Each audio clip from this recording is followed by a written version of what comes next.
So to get a diagnosis for autism, generally the young person would be referred to a developmental paediatrician within your local authority, and that paediatrician is going to ask for information from the child's school. They may seek information from previous placements or parents as to whether there may have already been conversations or discussions about if there was any thoughts or concerns that this might be something. And they're also going to be looking for your input as well as, the expert in this young person, the person that's doing the day-to-day care and what you observe and what you feel. The thing about autism is that these behaviours are expected to be seen across different environments. One of the challenges with that is that one of the aspects of autism and in certain profiles of autism are that young people can mask.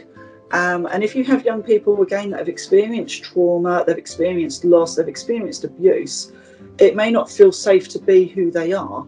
So you may find that you see these behaviours at home, but schools are saying, actually, we don't see this, we see something different. And that can make it harder to get this child's needs understood. But in times like that, there's different assessments that can be used. So some organisations may use an assessment called DISCO, some organisations may use assessments called ADOS. There are assessment tools like the Coventry Grid, and they will look to try and identify the differences between autism and attachment disorders and difficulties. It is complex. There isn't an easy answer. We want to try and make sure that we get the right diagnosis for these young people and understand how that diagnosis impacts on them as individuals. It's going to come back to your recording. Recording as foster carers is so essential. Keep building a picture of what you're seeing in this young person.